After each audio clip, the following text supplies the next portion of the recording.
இன்னைக்கு அலாரம் அடிக்கிறதுக்கு முன்னாடியே முழிப்பு வந்துருச்சு. சரி அலாரம் அடிக்கட்டும் எந்திரிச்சு போவோன்னு கொஞ்ச நேரம் வெயிட் பண்ணிட்டு இருந்தேன்னா, அலாரம் அடிச்சதுமே எந்திரிச்சு கிச்சனுக்கு வந்தாச்சு. அப்படியே அடுப்புலாம் கிளீன் பண்ணிட்டு உல வச்சு அரிசி போட்டு விட்டாச்சு. இன்னைக்கு சௌசௌ கூட்டு வச்சுக்கலாம் பருப்பு போட்டு அப்படின்னு அதை எடுத்து தோல் சீவிட்டு கட் பண்ணி அலசிட்டு குக்கர்ல சேர்த்துட்டு பருப்பு தனியா பாசி பருப்பு தான் சேர்த்துருக்கேன். அதையுமே அலசி குக்கர்ல சேர்த்துட்டு 3 பச்சை மிளகாய், ஒரு வெங்காயம், ஒரு தக்காளி, கொஞ்சமா பூண்டு, பெருங்காயத்தூள், உப்பு இதெல்லாம் சேர்த்து ஒரு 3 விசில் விட்டு வேக வச்சு எடுத்துட்டோம்னா காய் நல்லா வெந்துரும். எப்பவும் போல தாளிப்பு கொடுத்துட்டு அப்படியே இந்த வேக வச்சதையும் சேர்த்து கொஞ்சம் கொதி வந்தோன்னே ஆஃப் பண்ணிடுவேன்.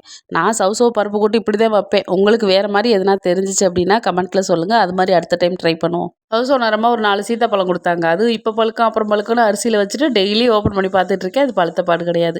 எப்போ பழுக்குன்னு பார்ப்போம். முட்டையை வெறுமனே அவிச்சு சாப்பிடாம இந்த மாதிரி ட்ரை பண்ணி பாருங்கள். நல்லா இருக்கும் டேஸ்ட்டாக.